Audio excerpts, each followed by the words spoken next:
Hi guys! Welcome to Eliza Vlog! Ngayong araw nga ay ako dito sa amin sa Kadingilan, Waol, Lanao del Sur. Ito yung daan papunta sa amin. Dati-rate, ito hindi ito simentado. Sobrang lubak ito. Halos yung mga sasakyan hindi na makadaan kapag umuulan. Pero ngayon, simentado na. Baw-baw yung sinakyan ko kasi may mga kasama naman ako.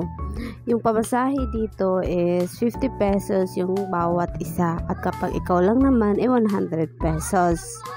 Medyo may kamahalan nga dahil malayo ito sa poblasyon. So, ito na naman tayo sa ating pagpapanggap serye. Pagdating ko nga sa bahay, nagpahinga muna ako ng ilang minuto. At after that, ito, naglilinis na ako sa aming bakuran. Yung lolo at lola ko nga lang ang nakatira dito. Kaya normally, meron talagang mga dumi sa paligid.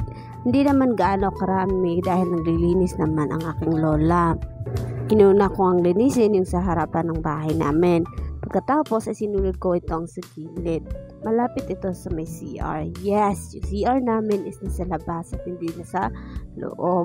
Dito sa bukid, kadalasan yung CR sa labas. Kaya naman merong mga anerola na nakaseparate kapag gabi. Kaya kapag nakatira ka sa bukid, bawal yung maaarte. Dito sa amin, napaka-presko yung hangin. Wala kang maririnig na tunog ng sasakyan at may ingay. Tanging hangin lang at tunog ng mga hayop ang maririnig mo. Sa bukid kasi maraming libre. Isa na doon yung ulam mo. Kung marunong ka lang magtanim ng mga gulay, o di kaya prutas, malilibre talaga yung kakainin mo. Pangalawa, yung tubig. Mabalik nga tayo sa ginagawa ko. Dito na nga ako naglinis sa may harapan sa bahay namin. At natapos nga ako sa aking pagwawalis at nagpahinga na ako.